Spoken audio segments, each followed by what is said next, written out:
Caleb had raised the Miller sisters with his own two hands. One grew up to become an ice-cold Marine officer. The other became a sweet, glamorous Ivy League cheer captain. Caleb had only agreed to take care of them in the first place to repay the Miller family's kindness, so he stayed by their side as their guardian for 5 full years. Now there were only 5 days left before that promise ran out, and, when it did, he was supposed to disappear from their lives. Just then, Chloe, the younger sister, slapped him across the face.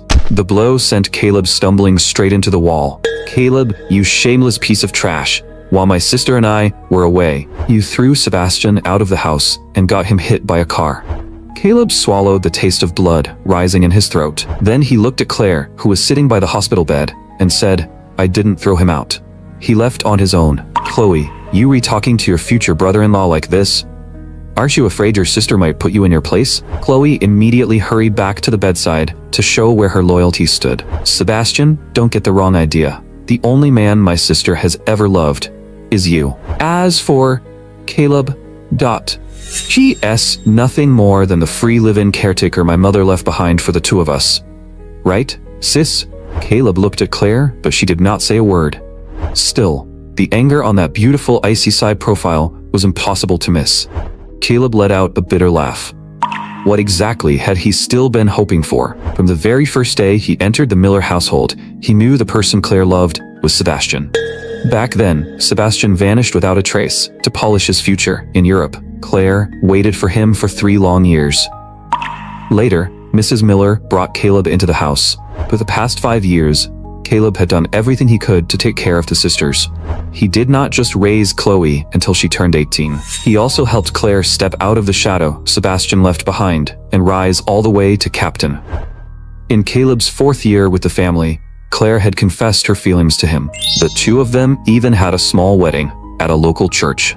But to this day, they still had never made the marriage official. Every time Caleb brought it up, Claire would snap. "My military family clearance still hasn't been approved, so stop pushing." But Caleb knew the truth. She had never submitted the marriage application in the first place. The day Caleb successfully proposed, Claire got completely drunk. She held him in her arms and cried, "Sebastian, I'm sorry." And even Chloe spent the entire night next door sobbing over that same man. Then Claire suddenly spoke, cutting off Caleb's thoughts. "I told you before, as long as you stayed in line, you could always keep living here as the captain's fiancé. So why did you have to go after Sebastian? If anything had really happened to Sebastian, do you think a worthless life like yours could pay for it?" "Exactly. A trashy life like yours is worth nothing anyway." Caleb showed no reaction at all, and for some reason that only made Claire even more irritated. "Go home and clear out the master bedroom. After Sebastian is discharged, he's moving into our house until he recovers. You don't have a problem with that, do you? Don't think that just because you had a wedding ceremony, that makes you the man of the Miller house. Don't forget, that house belongs to my sister." Claire had an officer's apartment assigned to her on base, while the Miller family's old house in the suburbs had only 2 bedrooms and a dark, damp boiler room in the basement. They were giving Sebastian the master bedroom, which meant Caleb could only move into the basement boiler room. Caleb lowered his eyes, his heart calm and still. To him, it made no difference where he slept. "I have no objection. After all, there are only 5 days left." "What do you mean 5 days?" Claire shouted a warning at Caleb's back. "You better not pull anything and try to mess with Sebastian again. Otherwise, I'll go straight to City Hall and withdraw the marriage application." When she saw Caleb's back pause for just a second, Claire let out a mocking laugh. "Caleb is hopelessly in love with me. He's finally about to get what he wants and register the marriage with me. There's no way he'd ever walk away now." Before sunrise the next morning, Chloe was already pounding on the door. "Caleb, get up and start cooking. Sebastian is still weak, so get in there and make him some chicken soup." Caleb stepped out of the basement boiler room. Chloe glanced inside and saw there was nothing in there except an old blanket. "Why didn't you move a bed in there?" "What? Are you trying to look pathetic so my sister will feel sorry for you? I'm warning you. Cut the act. No matter how hard you try, you'll never measure up to even 1 finger of Sebastian." Caleb gave her a flat look. "You're right. Let Sebastian be your brother-in-law instead." Chloe's face darkened. "Are you showing off just because my sister married you? Fine. I'm going to tell my sister exactly what a smug little snake you really are. And I'll have her hire a lawyer to divorce you. Be my guest." Caleb tossed out those words and walked straight into the kitchen without looking back. There were only 4 days left on the guardianship agreement. No matter how angry he was, he still had to endure it. It was almost noon when Claire finally drove Sebastian back to the estate. The two sisters carefully helped him out of the car, one on each side. As they passed Caleb, Claire stopped and asked, "Is lunch ready?" Before Caleb could answer, Chloe jumped in first. "It's all done. Everything is his favorite. And I even made chicken soup for him to recover faster." Claire looked pleased, and Sebastian happily reached over and held her hand. At the table, the sisters kept piling food onto Sebastian's plate, while Caleb quietly ate his own salad, until suddenly, a piece of carrot was placed onto his plate. Sebastian looked at him gratefully. "Caleb, thank you for cooking for me. I'll be relying on you to take care of me from here on out." Caleb asked calmly, "What do you mean by that?" Claire dabbed at her mouth with a napkin. "Sebastian can't move around easily right now, so you'll help take care of him for a while. Just handle his meals and change his bandages. It's not a big deal." Caleb looked back at her. "Am I the Miller family servant now?" The moment Chloe heard that, she slammed her hand on the table and shot to her feet. "What exactly is your problem? You can't even take care of an injured man without whining about it. If my mother hadn't taken you in back then, you probably would have died on some street already." "Chloe." Claire cut in, telling her to stop. Chloe shut her mouth, though clearly not willingly. Claire turned and looked at Caleb. "I'm not asking you. I'm giving you an order. Do you understand?" Caleb said nothing. At that moment, Sebastian finally spoke up. "It's fine. Don't make things hard for Caleb. I can just press the call button and ask a caregiver for help." Claire immediately comforted him. "It's okay. He's experienced when it comes to taking care of people." She did not care in the slightest how dark Caleb's expression had become. "You don't need to feel bad about it. Caleb, go get Sebastian a bowl of hot soup." Caleb turned and walked into the kitchen.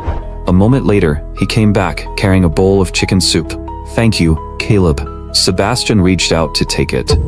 But in the next instant, he suddenly cried out as the scalding soup splashed across the back of his hand. "Caleb, what did I ever do to you? Why would you pour hot soup on me on purpose?" Claire and Chloe immediately rushed to Sebastian's side and stared at the red mark on his hand in alarm. Sebastian said in a trembling voice, "Claire, maybe I shouldn't stay at your house after all. Today, it's hot soup. Next time, is he going to poison my coffee too?" The sisters' anger ignited on the spot, and Caleb found the whole thing laughable. He had no intention of explaining himself, because no matter what he said, they would never believe him. In their hearts, the only person they had ever loved, trusted, and protected was Sebastian. Once they finished comforting Sebastian, Chloe jumped up and twisted Caleb's arms behind his back. "Caleb, you've always had it out for Sebastian, and you've done everything you can to hurt him. I'm calling the police and having you arrested." Claire clenched her teeth and spat out, "You vicious bastard. I never thought you'd be so petty and jealous. That you'd stoop to something this disgusting. I really was blind about you." She grabbed Caleb by the collar and slammed him hard onto the wooden floor. Caleb hit the ground hard, gritting his teeth through the sharp pain shooting through his legs, and stubbornly lifted his head to meet her eyes. Chloe raised one booted foot and drove it straight into his knee. "Still trying to act tough? If anything happens to Sebastian, I'll personally make sure you end up in prison."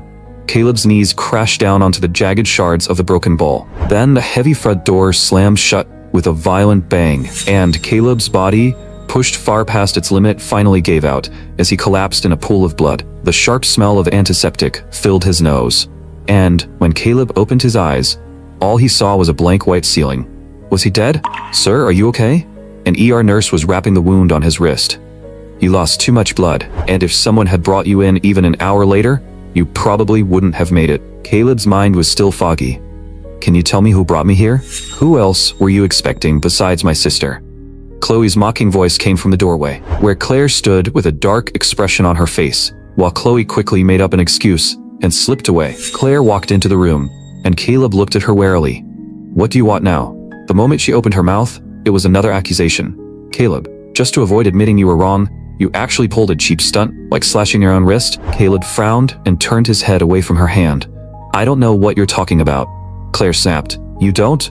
The entire living room floor was practically covered in your blood. Sebastian was so scared he almost had a heart attack, and..." She forced herself to swallow the rest of it, unwilling to admit just how terrified and desperate she had felt when she saw him lying motionless in all that blood. Only then did Caleb understand what had happened. But all he did was quietly pull his hand back. Claire spoke to him in a cold, hard voice. "After your discharge tomorrow, you're coming with me to the family apartment on base. That way, you won't be around Sebastian long enough to start entertaining any more filthy thoughts." Caleb lowered his head and replied, "That won't be necessary. I'd rather not get in your way. And as for Sebastian, tell him to hold out for 3 more days and stay away from me." Claire looked surprised. "How did you know our marriage paperwork clears in 3 days?" In the end, Caleb was still taken back to the family apartment. He stared at the photo of Claire and Sebastian sitting on the table, feeling dazed for a moment. "Caleb, what are you looking at?" Claire walked over, and the moment she saw the picture, she frowned slightly. She took the photo out, locked it in a drawer, and Caleb wisely did not look at it again. He turned toward the door. "I'll take the guest room." Claire stopped him. "What guest room? My bedroom is huge. Is 1 bed not enough for you?" Caleb turned back. "Sebastian is back. It wouldn't be appropriate." Her voice instantly dropped. "Caleb, can you act like an adult for once? Is Sebastian the only thing you know how to bring up?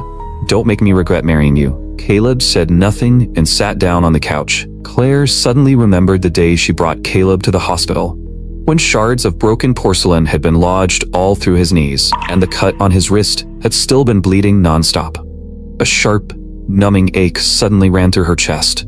When he first came to the Miller family, he had only been 16, and for 5 years he had worked without complaint and carried everything on his shoulders. Had she neglected him too much? And was that what drove him to resent Sebastian so deeply? She let out a quiet sigh and sat down beside Caleb.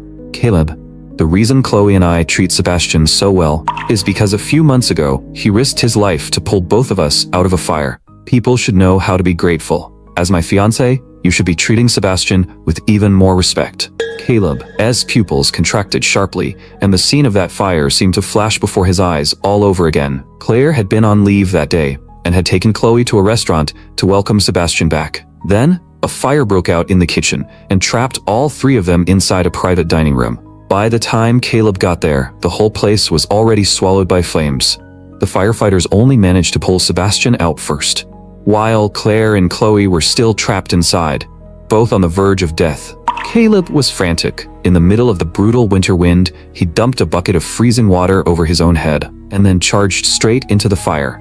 He dragged both unconscious women out by force, but he himself collapsed from severe burns across his back and from inhaling too much smoke. He lay unconscious in the hospital for 3 days and 3 nights before finally waking up.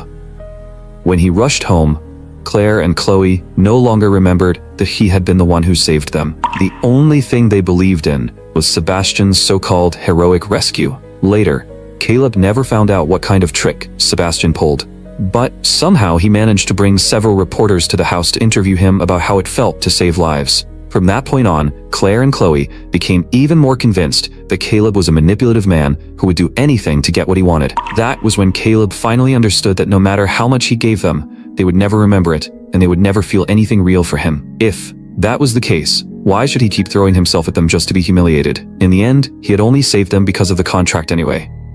"Okay," Caleb answered calmly. Claire softened, then took Caleb's hand and said, "Caleb, when our marriage certificate comes through in 2 days, let's go take wedding photos. You always liked that custom suit, didn't you?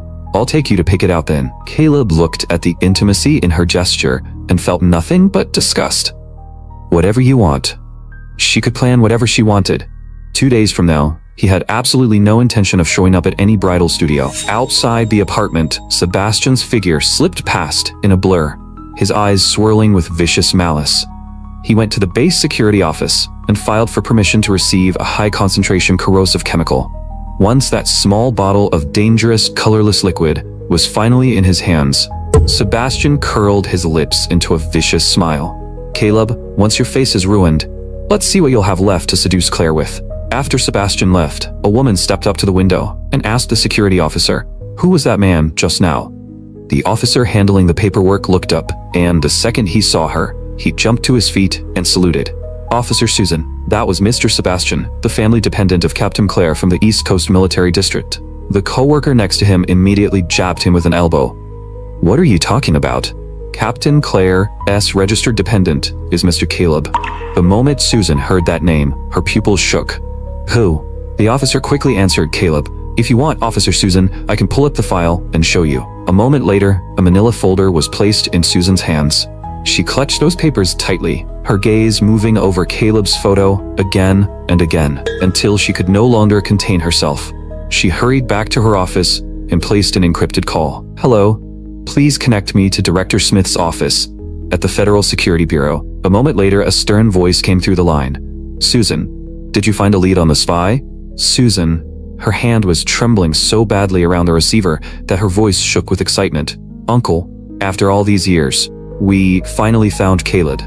The man on the other end sounded stunned and overjoyed. Susan, are you sure it's my son Caleb? Susan stared at the photo in the file. I'm sure.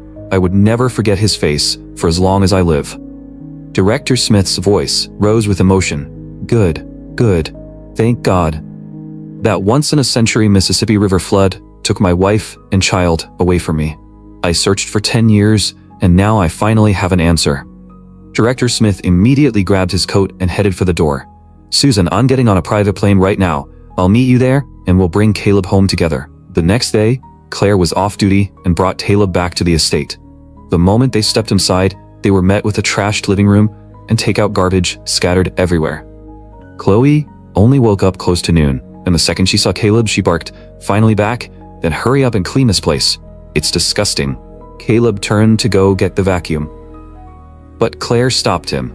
She looked at Chloe and said coldly, "You made this mess. You clean it up." Chloe stared at her in disbelief. "Sis?" When she realized Claire was not joking, she could only sullenly pick up a broom. "But I wasn't the only one who made this place dirty." Caleb heard her, but did not care. He only told Claire that he was going upstairs to grab something. The day he cleaned out the master bedroom, he had only taken the things he used regularly, while the most important item was still hidden inside a safe under the bed. But when he opened the lock, the emerald ring that had been kept inside was gone. Caleb's heart dropped. He frantically searched the bedroom, terrified that maybe he had simply put it somewhere else. Then a voice came from the doorway. "Caleb, are you looking for this?" Caleb spun around and saw Sebastian leaning against the doorframe with his right hand raised. That rich green emerald ring was sitting on one of his long fingers. Caleb's heart clenched violently. "Sebastian, that's mine." "Is it?" "Your name isn't engraved on it, so how exactly are you going to prove it belongs to you?" "I found it, so now it belongs to me." Caleb's voice trembled with urgency. "Sebastian, you can have anything else you want, but you have to give that back. I want you to give Claire to me." Caleb clenched his fists. "Fine," Sebastian continued, "and I want you out of the Miller family home. I don't ever want to see you in front of Claire again." Caleb answered immediately. "I agree to all of it. Now can you give me the ring back?" Sebastian stretched out his hand with a mocking smile. "Relax, I was just kidding. Here." Caleb had just started to reach for it when that flash of green was suddenly smashed hard against the floor. Caleb's mind went completely blank for a second. Then rage exploded through his body, and he raised his hand and slapped Sebastian hard across the face. Sebastian crashed to the floor and looked back at him in shock. "You bastard, how dare you hit me?" Caleb grabbed him by the throat and slapped him again, even harder than before. Sebastian spat out blood and instantly started crying in fear. Hearing the commotion, Claire rushed in and kicked Caleb away. "Sebastian, are you okay?" Sebastian sobbed pitifully. "Claire, I was only joking with Caleb. He failed to catch the ring himself, got embarrassed, and decided to blame me for it. What if my face gets ruined? How am I supposed to live then?" Claire looked at him with nothing but sympathy on her face. Chloe rushed over too and kicked Caleb twice, without mercy, then picked up the emerald ring covered in cracks. "You hit Sebastian over this piece of trash? You disgusting loser. Oh, I get it now. Was this some gift from one of your mistresses?" Claire's face changed instantly, and she snatched the ring before striding straight over to Caleb. "Who gave it to you? Talk." Caleb's chest was still throbbing from that kick, and after swallowing the blood in his mouth, he forced out a careless smile. "You don't deserve to know her name. You piece of trash. So you really were seeing another woman behind my sister's back. I'll kill you." Chloe's face twisted with rage, though buried underneath it was the faintest trace of hurt. "I'm asking you one last time, who gave it to you?" Caleb slowly closed his eyes, and in his mind he saw his mother's warm hand gently stroking his hair again. Our Caleb is going to marry a good woman someday and live a happy life forever. Then mommy can finally rest easy. A tear slid down his cheek. And he finally said, "It was my." But before he could finish, Claire cut him off. "I don't care who it was.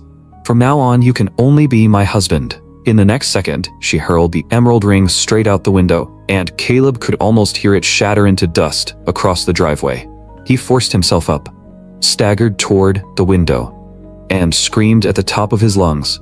Mom, Claire, and Chloe both froze, and the color drained from their faces. Regret hit Claire like a wave, and she reached out to touch Caleb as he completely fell apart, only to have him shove her away. "Don't touch me."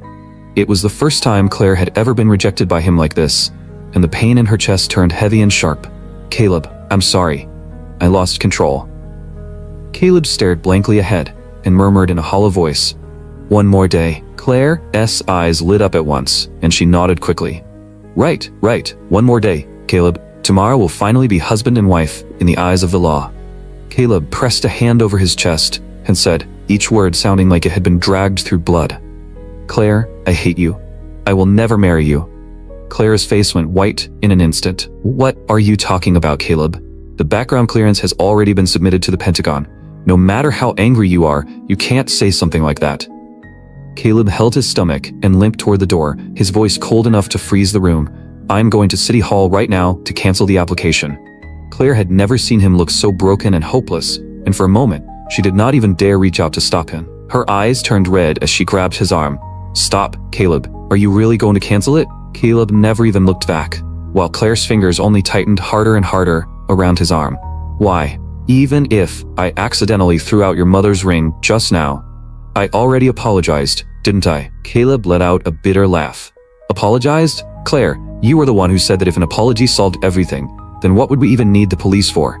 The last time, Sebastian accused Caleb of stealing his Rolex, and Claire, determined to prove how fair and impartial she was, forced Caleb to wash cars at a community lot to earn money and pay for the watch.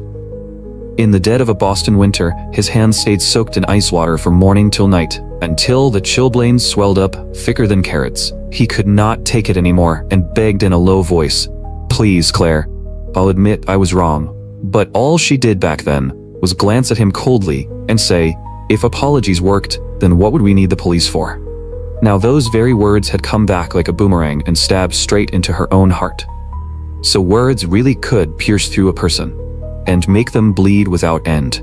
"No, I won't let you leave." The terror of losing him swallowed Claire whole, and without another thought, she locked him inside the guest room. Caleb twisted the doorknob again and again, then pounded hard on the door. "Claire, let me out." Her voice came through from the other side. "Caleb, get some rest. Once the marriage certificate comes through tomorrow, you'll finally be free." Then, the sound of 3 sets of footsteps faded away, while Caleb slowly slid down the door and collapsed against it. At dawn the next morning, Claire left for duty at the base, and Chloe went off to class at the university, leaving Sebastian alone at the estate to watch over Caleb. Sebastian carefully took that bottle of corrosive chemical out of the cabinet and curled his lips into a smile. "Caleb, your good days are over." Caleb woke to the sound of the lock turning.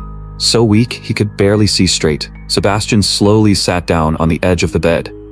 "Caleb, Claire asked me to take very good care of you. I've got something special here. Drink it, and it will cure anything. Want to give it a try?" He held out the bottle of chemicals, his voice dripping with temptation. "Drink this, and once you recover, you'll finally be free of Claire for good." Caleb stared at him with hollow eyes and slowly reached out to take it. At the East Coast military base, Claire was in the middle of training new recruits when a wave of panic suddenly hit her chest so hard she nearly lost her footing. The sergeant major immediately stepped forward to steady her. "Captain, are you all right?" Claire shook her head and tried to keep going, but the pounding in her chest kept getting worse until she could no longer focus on work. She hurriedly handed off the training to her adjutant and drove back to the estate herself. At the same time, Chloe was also rushing home as fast as she could, and the two of them ran into each other at an intersection. "Sis, why are you back?" Claire answered. "I had a bad feeling. I came back to check on Caleb." Just as they were about to step through the front gate, a woman dressed in a custom black suit came walking toward them from the other end of the driveway. "Excuse me, does Caleb live here?" Claire's eyes narrowed with caution. "Who are you? What do you want with him?" The woman answered calmly. "You must be Captain Claire. Nice to meet you. My name is Susan. I'm Mr. Caleb's fiancé." Claire's head snapped up, her eyes as sharp as blades. "Officer Susan, you better watch what you say. Caleb is my husband, and our marriage application is getting approved today." Susan answered flatly, her tone unimpressed. "Captain Claire, don't speak too soon. It hasn't been officially approved yet, has it?" Claire was infuriated by her flippant attitude. "What exactly do you mean? I don't care who you are. I'm not letting Caleb leave with you. Caleb is an adult. He makes his own decisions." Chloe immediately chimed in. "He would never leave. He's sacrificed everything for our family over the years. How could he possibly want to walk away?" Susan frowned slightly. "You said it yourself, your family. Since you never truly saw Caleb as a member of it, what's wrong with me taking him away?" Chloe snapped in a rage. "As long as my sister and I say the word, there's no way he's leaving. He's always listened to us more than anyone." Susan pulled a document from her bag and handed it to them. "You mean to tell me Caleb only obeyed your every command because of this contract?" The Miller sisters froze as they took the file. "What agreement?" Claire and Chloe quickly scanned through every line of the document, but the moment they saw the expiration date and Caleb's signature, their minds reeled. The contract explicitly stated that for these 5 years, Caleb was required to fulfill any demand the Miller sisters had. He had to care for every detail of their daily lives and ensure the personal safety of both women. The sisters went completely still, disbelief written all over their faces. So the unconditional love he had shown them for 5 years had all been fake. Claire suddenly remembered the countdown Caleb had been muttering about lately, and her heart twisted with a sharp, stabbing pain. So he had never loved her at all. That was why he couldn't wait to leave the very second the time was up. If she hadn't locked the door yesterday, he probably would have vanished without a trace by the time she got home from work today. At that thought, she clenched the agreement tightly and started toward Caleb, desperate to demand an explanation. But just then, the second-floor window was shoved open, and a familiar figure plummeted down like a broken butterfly. "Caleb!" Claire and Chloe screamed in unison and lunged forward. But Susan was faster. In the blink of an eye, she had already caught Caleb securely in her arms. Caleb forced his eyes open and gripped Susan's collar with a trembling hand, his voice weak and broken. "Please, take me away." "Okay, Caleb, I'm taking you with me." Susan's voice was thick with urgency and heartache as she scooped him up into her arms. "Officer Susan, where exactly are you taking my family member?" Claire rushed to block her path, but Susan didn't even spare her a glance as she strode forward with Caleb. Claire grew frantic. "Which base are you from? You don't even outrank me. What gives you the right to take Caleb away?" At that moment, a deep, authoritative voice rang out from ahead. "And what if I'm the one taking my son away?" "Captain Claire, are you planning to stop me too?" Claire snapped her head up. The rows of high-level medals gleaming on the man's chest hit her with the force of a physical blow. She recognized him now, a figure she had only been able to admire from a distance during the Pentagon's annual honor ceremony. At national security summits, he was a man who sat directly at the Secretary of Defense's right hand. Such a position belonged only to the absolute apex of the federal intelligence community. Director Smith looked down at Claire, his voice like a winter chill. "Captain Claire, I appreciate the care you've shown my son these past 5 years, but the time has come. I am taking him home to Washington." Claire tried to argue, her voice trembling uncontrollably. "Sir, Caleb and I, we had a ceremony. We are husband and wife." Director Smith tilted his head slightly, and a specialized agent immediately placed a classified folder into Claire's shaking hands. It was her spousal background check, officially denied. The massive red stamp across the front, "Rejected," burned itself into her vision. Her composure finally shattered. Tears fell as she shook her head in desperation. "No, please, don't take my Caleb away." Susan had just assisted Caleb into the armored SUV when Claire's pale hand, knuckles white from tension, slammed against the door to block it. Caleb drew a long, ragged breath and forced himself upright. He looked at the sisters through the glass with eyes that held no warmth. "Captain, the 5-year agreement is expired. My debt to the Miller family is settled in full." With that, Caleb slammed the reinforced door shut. From this moment on, no matter how far their paths might cross, he was finished with them both. He never expected, however, that the rational Miller sisters would descend into total chaos the moment he was gone. Chloe finally snapped out of her shock and tugged at her sister. "Sis, that parasite is finally gone. Let's just go home." The black convoy had long vanished, yet Claire remained motionless in the biting Boston wind for 3 hours. She gripped the rejected report so tightly her nails drew blood from her palms, her knuckles turning a bruised blue. Chloe kept muttering, "Sis, he was just a free live-in servant anyway. Let him go. He only bowed and scraped because you were a rising captain. Now that his real father is a powerhouse, he's just running to DC to climb a taller ladder. Honestly, you and Sebastian are their real match. Now that the loser is out of the way, Sebastian can finally move into the master bedroom." For the first time, Claire looked at her sister with a gaze that could kill. "Chloe, Caleb is your only brother-in-law." Chloe flinched, retreating a step before mumbling, "But he's the one who threw us away." Radiating a cold fury, Claire returned to the Miller estate. Sebastian was lounging on the leather sofa, enjoying imported fruit and watching TV as if he owned the place. "Claire, Chloe, you're finally back. I've been waiting to have dinner with you," he said, flashing a practiced smile. Claire's brow furrowed into a deep, icy line. "Sebastian, only you and Caleb were here today. Why did he jump from the second floor? What exactly did you do to him?" Sebastian's smile faltered for a microsecond, before transforming into a look of wounded innocence. "Claire, how could you say that? I was only trying to be helpful. I made steak and tried to bring it to Caleb's room. But the moment I unlocked the door, he bolted like a man possessed, looking at me like I was some kind of demon. I didn't want you to be sad, so I tried to stop him. But he shoved me aside and leaped straight out the window when I wasn't looking." Sebastian brushed his hair back, revealing a red, swollen mark he had clearly inflicted on himself. "I couldn't hold him. He threw me against the cabinet so hard, I blacked out. I only just woke up." Sensing the suspicion in Claire's eyes beginning to soften, he dared to move closer, reaching for her hand. "Claire, it's my fault. I shouldn't have let him out of my sight. Punish me if you must." Her mind in a tailspin, Claire didn't pull away. "It's not your fault, Sebastian. It's our family that owes Caleb." Then she told him the truth about the 5-year trust agreement. Hearing that Claire was still grieving for Caleb, Sebastian felt a surge of ecstatic triumph, though his face remained a mask of sympathy. "If it was just a business contract, Claire, then you shouldn't take it so personally. You never had real feelings for him anyway. Someone like that leaving is a blessing for everyone." Claire's face darkened, looking as heavy as a storm about to break. The silence that followed was so thick, it was suffocating. Sebastian signaled Chloe to break the tension, but she was still paralyzed by Claire's earlier glare and remained silent. Finally, Claire spoke, her voice freezing. "Who told you I didn't have feelings for him?" Sebastian's smile died instantly. Claire clenched her fists. "I'm going to find him and bring him back.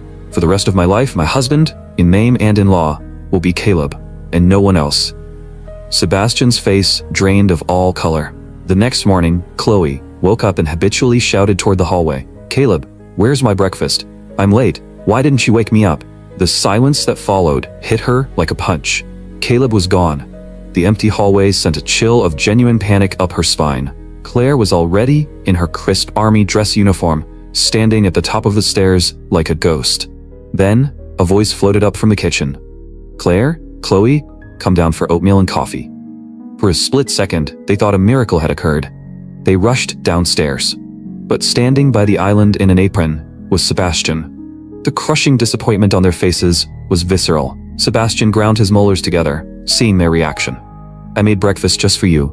Come try it," he said, forcing a cheerful tone. "Claire, this is my first time. For you, I'll learn to do everything around the house." Claire looked at the plate. It was buried under a pile of raw, pungent onions. Her brow twitched. "I don't eat raw onions. Did you forget?" "Oh, right. I'm sorry. Claire, I'll fix it right away." "Don't bother. I'll eat at the mess hall." Claire grabbed her keys and walked out without a second glance. Hoping to ease the awkwardness, Chloe took a large gulp of the hot soup. She immediately choked, spitting it back into a napkin. Sebastian rushed over. "Chloe, what's wrong?" Chloe clutched her throat in pain, her whole face contorted in pain. "Damn it! There was a massive piece of eggshell in it. It sliced the roof of my mouth." At the base cafeteria, Claire chewed on a dry energy bar, but the ache of missing Caleb hit her like a tidal wave. Last night, she had hoped to find a parting note or even a scrap of paper he'd left behind. Instead, she found that Caleb had systematically removed every single trace of his existence. The guest room was sterile, cleaned so thoroughly it looked like no one had ever lived there for 5 years. She couldn't take it anymore and stormed into the base commander's office. "General, I'm requesting a transfer to the DC Northern District. I'll take a demotion, whatever it takes." The general adjusted his glasses. "Captain Claire, give me one good reason. Your family and your sister are here. Why are you so hellbent on heading north?" "General, my husband and I had a misunderstanding. He's in Washington. I have to find him." The general looked confused. "Wasn't your marriage clearance already rejected by the Pentagon?" "Claire, if headquarters didn't approve it, it means the man isn't suitable as a military spouse. We have plenty of elite officers on this base. You can choose someone else." Claire's gaze was unyielding. "General, he is the only one I will ever choose in this life." After a long silence, the general sighed heavily. He pulled a top-secret telegram from his drawer. "Claire, it's not that I don't want to help, but Federal Security HQ has issued a mandatory hold. You are strictly prohibited from being transferred away from this East Coast post for the next 5 years." The words were a lightning strike, snapping the pride in Claire's spine in an instant. Does he really want to never see me again that badly? That evening, Sebastian was waiting at the gate. He spotted Claire, looking like a hollow shell of herself. He hurried over, putting on his best caring partner persona. "Claire was training rough today?" Before she could answer, a few junior soldiers walked by and saluted. "Good evening, Captain." Then, they grinned at Sebastian. "Evening, brother-in-law." Claire's face hardened. "They're just talking nonsense. Ignore them." But Sebastian beamed. "I don't mind at all. Claire, every day I spent in Europe, I was dreaming of this. The long nights there, I only survived because of our memories. You have no idea how much I wanted to be back by your side." Claire coldly shrugged off the arm he tried to put around her. "Sebastian, whatever we had ended years ago. The base is at max capacity, and you need to focus on your boards. Unless it's an emergency, call my office instead of coming here." Sebastian's face went white. The meaning could not have been clearer. "Stay away." "Claire, are you insane? Have you forgotten our vows? Have you forgotten who risked his life to pull you and Chloe out of that restaurant fire? How does a penniless nobody like Caleb even compare to me? He doesn't even have a degree. He's just a low-level orderly. And you're choosing him over me?" Claire looked at Sebastian. His face twisted into an ugly mask of jealousy and felt a wave of absolute alienation. "If I hadn't remembered your act of heroism years ago, I would never have tolerated you this long. Even if Caleb lacks your pedigree, she is the one I love." Sebastian walked back to the entrance of his townhouse, looking completely hollow. Inside the mailbox lay an anonymous express letter sent from London. The moment he tore it open, he stumbled back in horror. "My son. Don't hurt my son." He threw the photos to the ground. They showed a 3-year-old blonde boy covered in bruises, clearly a victim of abuse. Sebastian knelt, clutching the photo to his chest, as his heart shattered. "Tommy, wait for Daddy. I'll find the money to bring you back to the States." Claire hadn't seen Sebastian for days, and assumed he had finally let go. She had already written her leave request, planning to fly to DC next week to find Caleb. After booking her first-class ticket to Washington, she spent the day meticulously picking out gifts at a boutique. Imagining Caleb's surprise, the cold corners of her mouth lifted into a slight smile. But as she stepped outside, she sensed the neighbors whispering and pointing at her. Is that the woman from the Boston Post? The officer who dumped her savior fiancé for some DC elite? Claire was about to confront them when Chloe rushed up and stopped her. "Sis, something huge happened. Look at today's headlines." Claire snatched the newspaper. The headline screamed, "Hero betrayed. Commoner savior dumped by military officer for power and status." Though they used aliases, the name Caleb was left completely unchanged, accompanied by a silhouette of him doing chores at the Miller estate. In this tight-knit circle, everyone knew who it was. Claire's face went deathly pale. "It's a pack of lies. Who wrote this? Have that reporter meet me immediately." Chloe was breaking into a cold sweat. "Sis, there's no time. The general is on the phone. You need to get to HQ right now." In the command center, the general slammed the paper onto his desk. "Captain Claire, explain this. You've dragged the honor of the US military through the mud." Claire trembled. "Sir, I will personally find the truth." "What good is the truth now?" "The priority is quelling public outrage. How do you plan to end this?" "I'll hold a press conference. I'll explain that Caleb and I were under a legal guardianship contract. By the time your PR approval clears, Your career will be ash. Amidst the tension, Sebastian's soft voice came from the doorway. Sir, Claire, I have a perfect solution. Claire turned, her expression icy. This is a restricted zone. How did you get in? Chloe peeked from behind him. Sis, I brought him. Sebastian looked at Claire with feigned devotion. Chloe told me everything. I'm worried about your future. Claire asked in a low voice. You said you have a way. What is it? Sebastian leaned in. We marry at a church immediately. Once we're officially husband and wife, the rumors will die. Impossible. Claire cut him off flatly. It's only to help you through this crisis, Sebastian tempted. If the Pentagon intervenes and forces you into retirement for a moral blemish, what then? A flash of struggle crossed Claire's eyes. Sebastian pushed harder. As for Caleb, he's hiding in a DC mansion. Who cares about his life or death? You need to save your rank and the Miller family's reputation. At the Smith estate in DC, Caleb walked into his father's study with a newspaper, finding Susan there as well. Susan asked gently, Caleb, what's wrong? Caleb glanced at them and hesitated. Nothing. Father, Officer Susan, please, continue. Director Smith noticed the change. Is it those reports in the paper, Caleb? Caleb lowered his head and gave a silent nod. He thought leaving Boston meant a new life, not a smear campaign by Claire and Sebastian. Director Smith smiled reassuringly. Susan took federal agents to handle it immediately. Want to hear the results? Caleb was stunned. It's solved? Susan's eyes were cold. Relax. I caught the reporter. He confessed everything, including a heinous cold case from 5 years ago. Caleb looked up, curious. 5 years ago, you were the one who saved the Millers, Susan explained. Sebastian stole the credit while you were unconscious. Caleb's eyes widened in disbelief. So, it's been a trap from the very beginning. You've suffered too much at that house, Susan whispered, and Caleb's eyes brimmed with tears. For the first time, he looked like a child who had been deeply wronged. But back then, they wouldn't listen to a word I said. Director Smith patted his son's hand. Don't be afraid, Caleb. With me and Susan here, no one will ever wrong you again. As for Sebastian, I've issued an interstate warrant for his arrest.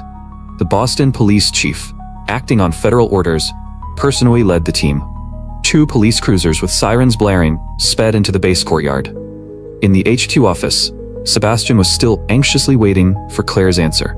Just as Claire was about to give a reluctant nod to save her career, there was a heavy knock, and armed officers burst in, walking straight to Sebastian. Sebastian, you're under arrest for media defamation and international fraud. Come with us. Sebastian's legs gave out. I didn't. Why are you arresting me?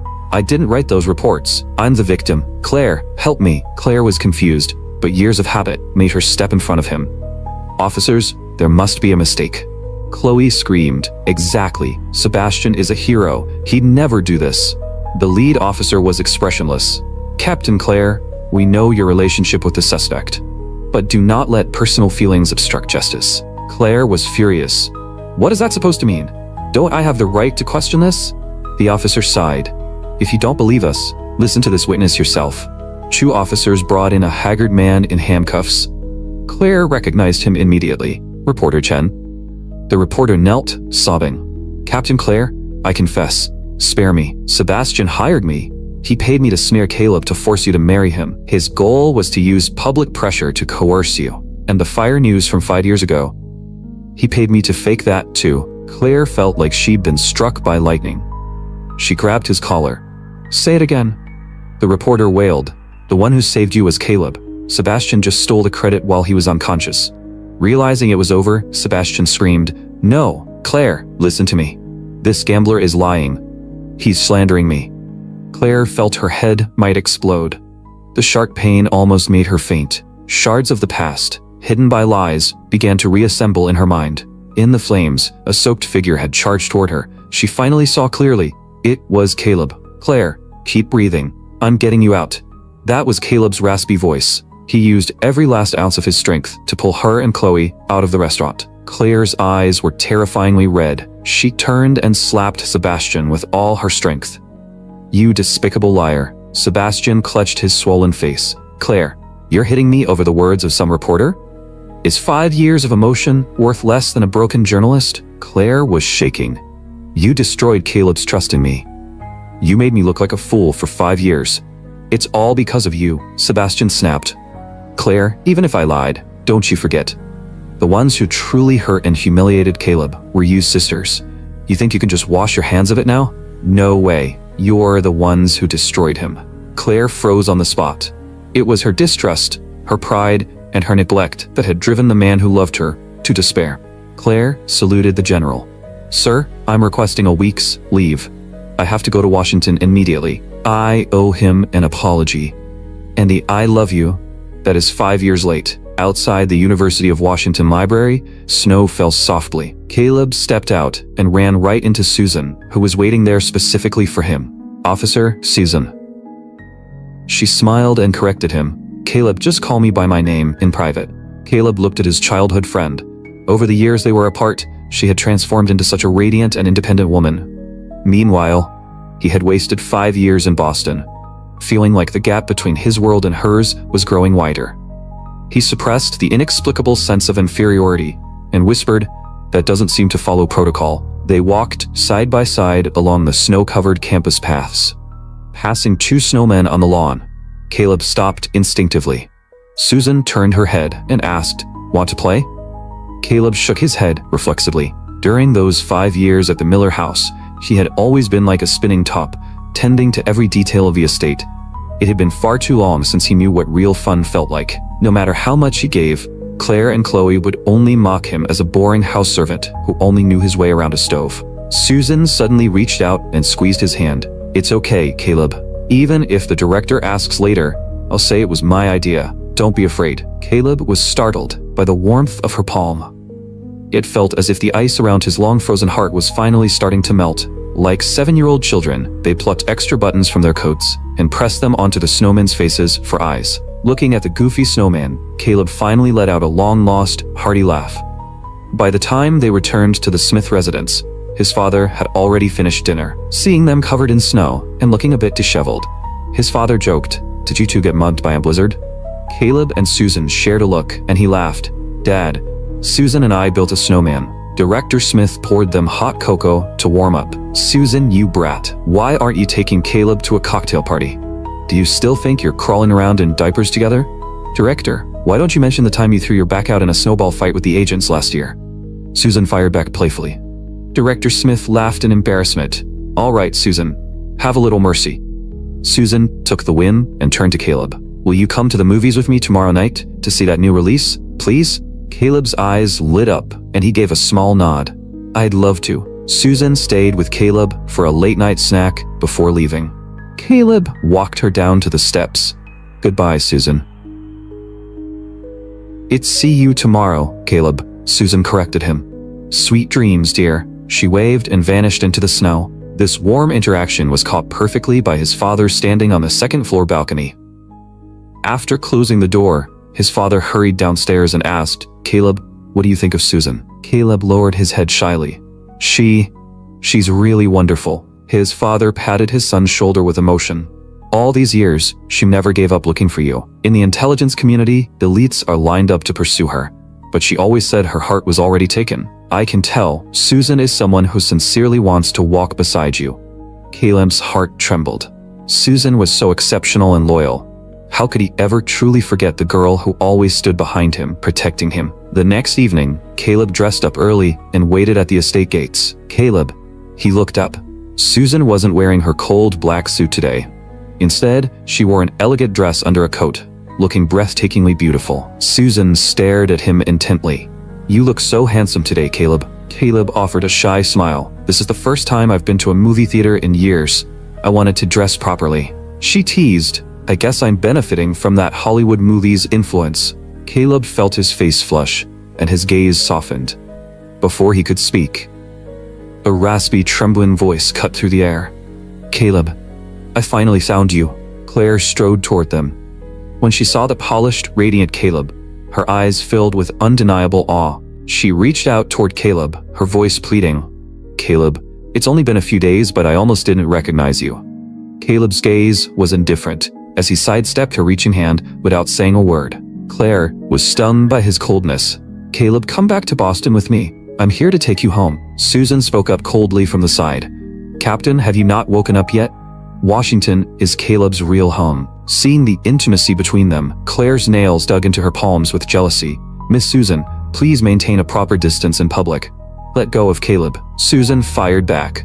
"Captain Claire, this is the era of free dating. Please don't use your arrogant, outdated ideas to interfere with Caleb's legal and normal social life." Caleb gently patted the back of Susan's hand to reassure her, then stepped out from behind her. Seeing Caleb approach her, Claire was ecstatic. "Caleb, I knew you still cared about me. I've already punished that liar Sebastian.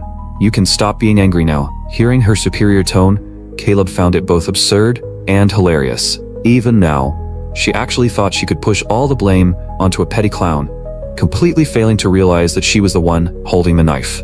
"Captain Claire, I made it very clear that day. Everything between us was a lie from the moment that contract was signed 5 years ago. Now that it's expired, I have nothing to do with you. Please stop disturbing my new life." Tears broke from Claire's eyes at his words. "Caleb, I really know I was wrong. Can't you just give me a chance to make it up to you? I swear I'll compensate you 10 times over from now on. If you come back, we'll register at City Hall tomorrow. From now on, I will love you like I love my own life." Caleb furrowed his brow, his voice full of disgust. "Claire, I don't care about these promises anymore. Keep them for your Sebastian." Claire broke down, asking, "Why? Caleb, you were never like this before." Caleb looked at her in silence, his eyes filled with pity. He was right, he wasn't like this before.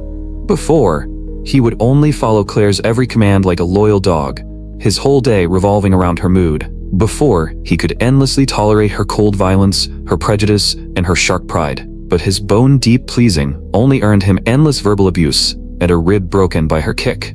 Now that he was showing just a 10,000th of the indifference she had inflicted on him, she couldn't take it. This late-coming affection felt nauseating to him.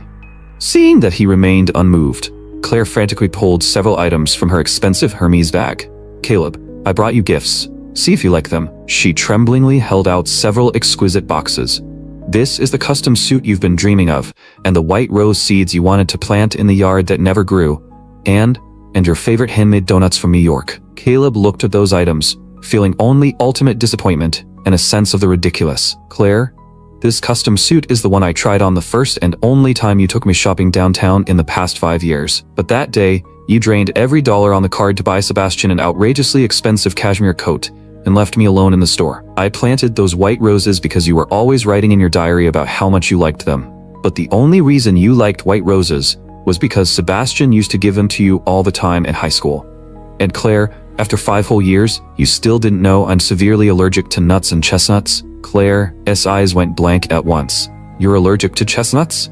You never told me?" Caleb answered coldly. "I did. On the day you gave me that tipsy proposal at the party, when that box of pastries with chestnut filling fell on the floor, I told you why. Too bad though. You could have taken that box home for Chloe instead of making me throw it in the trash." His words cut into Claire's heart like a blade. Only then did she realize that even though Caleb was allergic to chestnuts, he had still kept buying New York artisan donuts and chestnut cakes, just because Chloe liked them. Overcome with guilt, she lowered her head, her voice trembling. "I'm sorry. I'm really sorry." Caleb did not look at her again. He simply took Susan's hand and brushed past her with icy indifference. Even after sitting down in the VIP section of the movie theater, Caleb still felt weighed down. Susan handed him a cup of cola, and only then did he snap out of it. "What movie are we watching?" he asked softly, trying to ease the heavy mood left behind. Susan seemed completely unaffected by the interruption earlier. She smiled and said, "A newly released European thriller. It's about a federal medical examiner." "A medical examiner?" Caleb asked, instantly intrigued. Claire was pushed right out of his mind as he turned all his attention to the big screen. In the film, the medical examiner's sharp, confident professionalism at crime scenes and in the autopsy room left a deep mark on Caleb's mind. Even after they walked out of the theater, he was still replaying all the technical terms and deduction details in his head. Susan looked at him with amusement. "What, did you fall for the profession?" Caleb's eyes lit up, and he nodded hard. "I think it's a really special job. You get to speak for the dead. If I could become a medical examiner too, that would be amazing." Susan encouraged him gently. "Caleb, you're smart, and you're careful with everything you do. You absolutely can do it." Caleb's excitement dimmed a little. "But I never even went to community college. My education is nowhere near enough to qualify." Hearing this, Susan lightly patted his shoulder and reassured him, "Don't worry, education can be made up for. I'll help you find the opportunity." Caleb had not even fully processed her words before Susan took him to the Metropolitan Police Headquarters in Washington, D.C. the very next day. During the evaluation, the police department's chief medical examiner noticed how steady Caleb's hand was with a scalpel and how clear his reasoning was. The older examiner praised him again and again, then immediately offered to take him on as an intern assistant and train him personally. Caleb looked at Susan in shock. The chief medical examiner caught his hesitation at once. "What's wrong, kid? Think the job's too dirty and too exhausting?" Caleb straightened up immediately. "I'm willing, sir. I may still be lacking a lot of professional knowledge, but I'll work as hard as I can to learn from you." The older examiner chuckled and patted him on the shoulder. "Good. Then report to the medical examiner's office tomorrow at 8 in the morning and start shadowing." After they walked out through the revolving doors of police headquarters, Caleb still felt like he was dreaming. "Susan, is this real? Am I still stuck in some movie-induced hallucination?" Susan looked at him, both helpless and amused. "Pinch yourself and see if you're dreaming." Caleb actually did it. He pinched his own arm, hard. Feeling the very real sting of pain, he blurted out in delight, "It's real." Susan reassured him, "Don't worry, Director Smith and the Chief Medical Examiner have been close friends for years. Just focus on learning from him. If anything comes up, come to me." Caleb looked at Susan's refined, confident features, and for the first time in his life, a sweet flutter rose in his chest. "Thank you, Susan. If it weren't for you, time." Susan cut him off, her gaze unwavering. "Caleb, I made you a promise when we were kids. I said I would protect you for the rest of your life. That's never changed." Caleb's eyes turned red. All the hurt and buried feelings he had carried for the past 5 years came crashing out in that instant. He opened his arms and pulled Susan tightly into his embrace. "Susan, I missed you so much." Susan hugged him back gently, resting her chin on his shoulder. "Caleb, me too. We were never going to be apart again, okay?" Caleb nodded hard, his voice rough. "Okay, never again." The sun sank slowly over Washington, painting the sky in brilliant streaks of color. But that beautiful view could not reach the Federal Detention Center in Boston. Carrying upscale takeout in a bag of clean clothes, Chloe completed the visitation process and finally saw Sebastian. Looking through the glass at the unshaven, haggard man sitting in the interview room, Chloe could not hold back anymore. "Why did you hire people to write that fake news story? Why would you do something like that?" Sebastian gritted his teeth and slammed his fist against the table. "Because that poor nobody Caleb stole my place. He had it coming. Even if he had approached the Miller family in the first place to climb the social ladder, he still went mad with jealousy when he saw Claire lose herself over that servant. If that mess in Europe hadn't happened back then, how would Caleb ever have gotten the chance to strut around here?" Chloe looked at him in pain. "Caleb didn't steal your place. You were the one who ran off to Europe first. Sebastian, you've changed. The old you never would have done something this low." Sebastian let out a cold laugh, his voice dripping with mockery. "Chloe, you're in no position to lecture me, little girl. What I'm curious about is this. You acted like you hated Caleb so much in front of Claire. So, why was there a candid photo of him tucked inside your diary?" Chloe's face instantly went pale. She cried out like a cat whose tail had been stepped on. "You? How do you know that?" Sebastian's voice turned dark with poisonous satisfaction. "How do I know? Because when Caleb pulled us out of that restaurant fire back then, you were awake the whole time. You were lusting after your own brother-in-law. That's why you deliberately worked with me, stirring up trouble between your sister and Caleb, trying to split them apart, right?" The moment Chloe stepped out of the detention center, cold sweat drenched her body, as if she had just crawled out of hell. Sebastian's seductive voice seemed to keep echoing in her ears.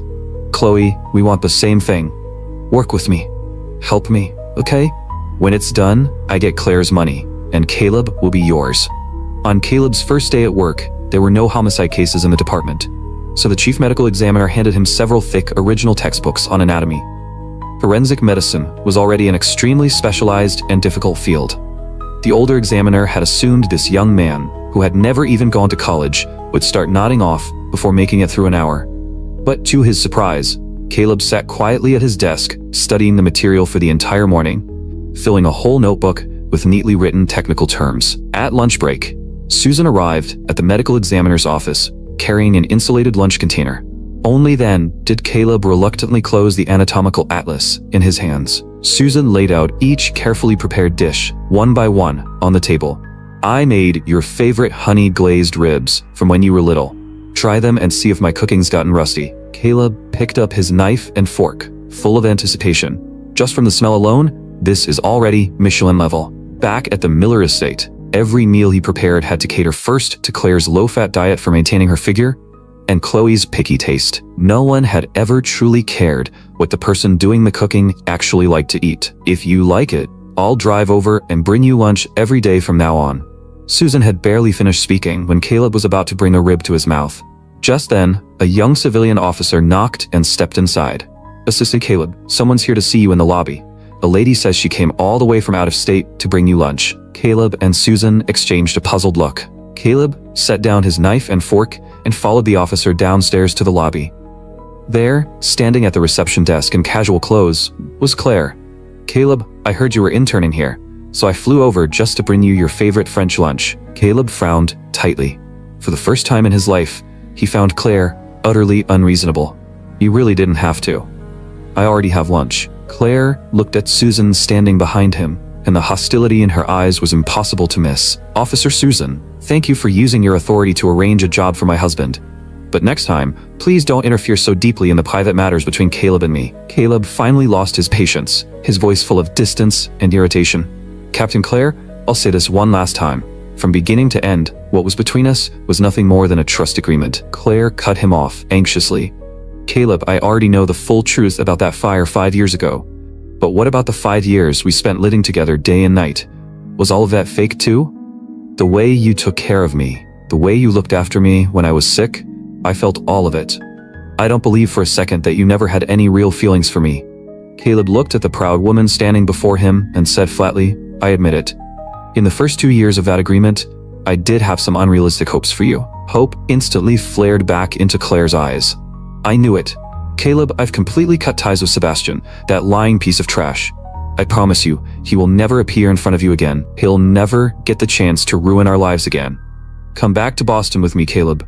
I'll submit the request to the base and give you the grandest military wedding imaginable. Caleb looked at her as though she were a complete stranger, his gaze as cold as a bottomless lake.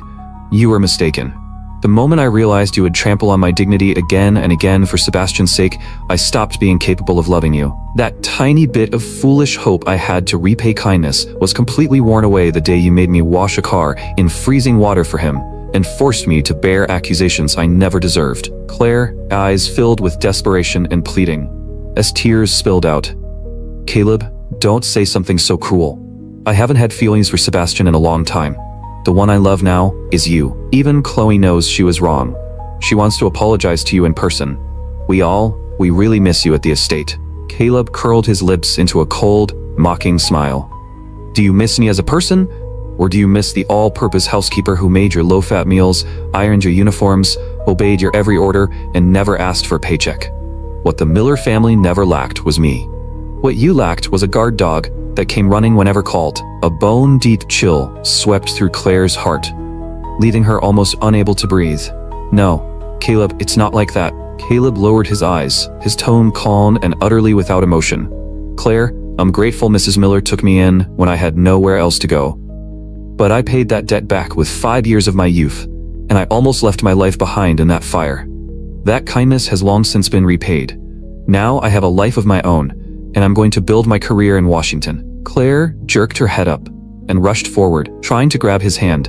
Caleb, I've never stopped you from chasing your dreams.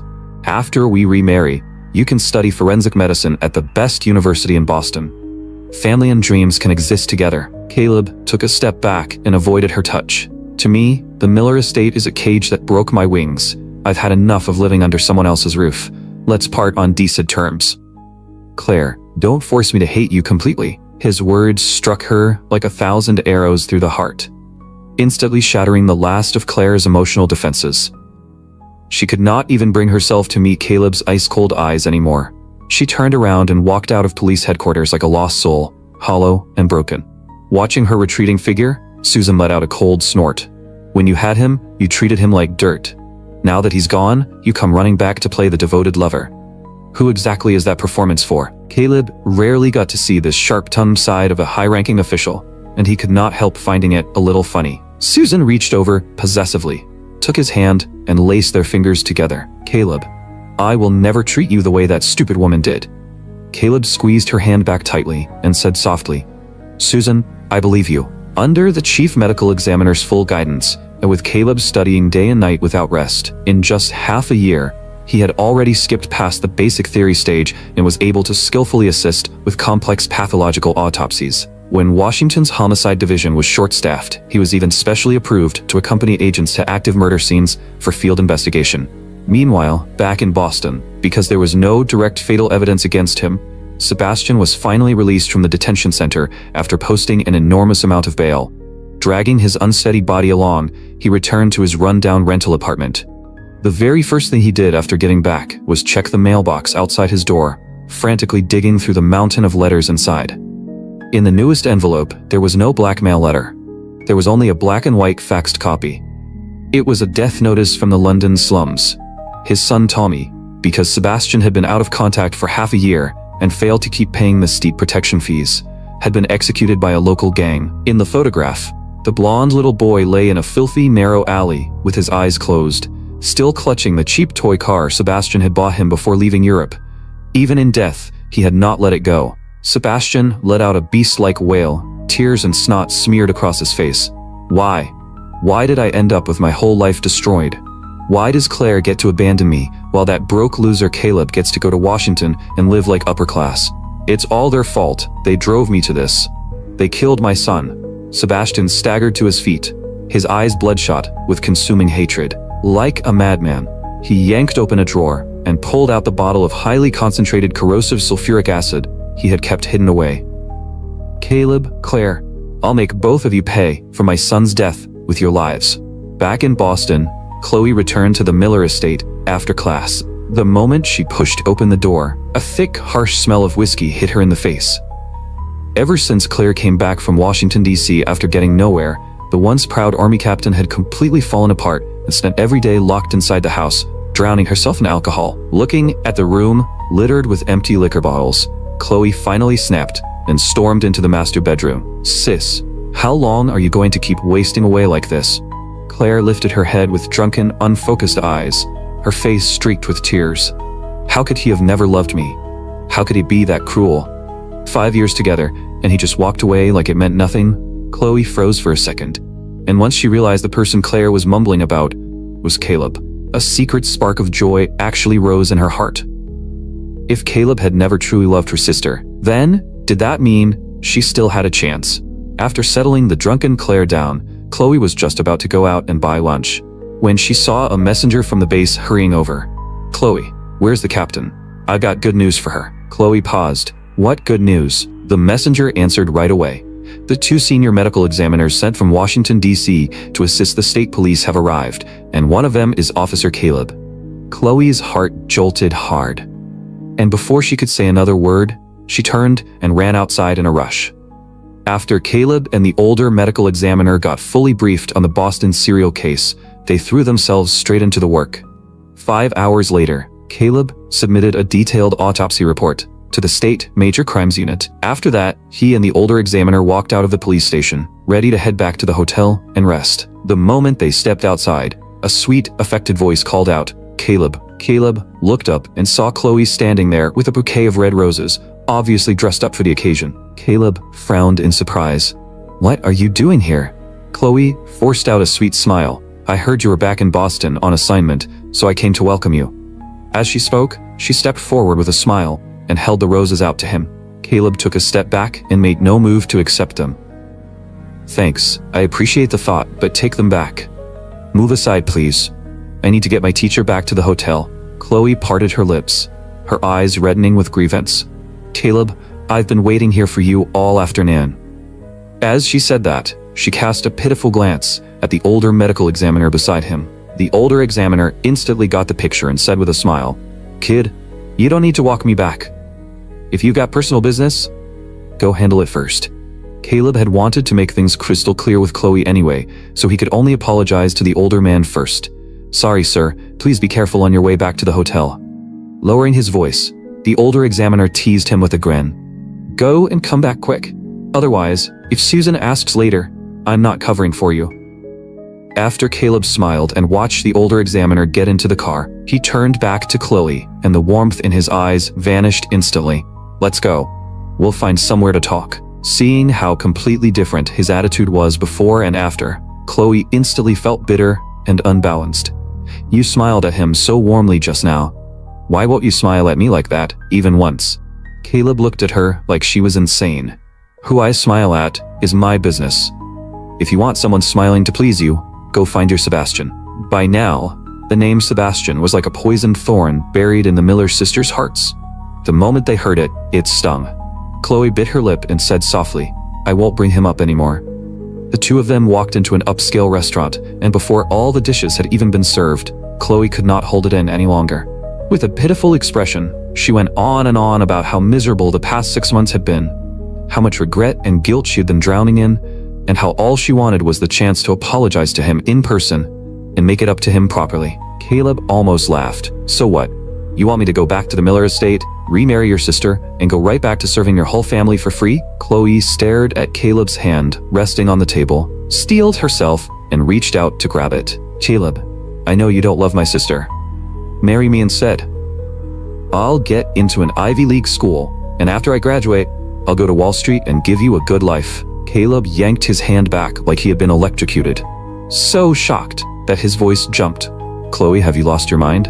Chloe's eyes turned red, and her voice carried a mere manic stubbornness.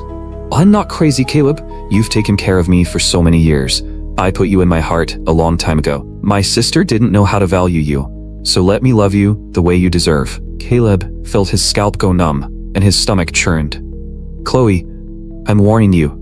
Kill this ridiculous fantasy now, and stop making trouble for me. If you keep acting this recklessly, I won't mind letting your sister step in and deal with you herself."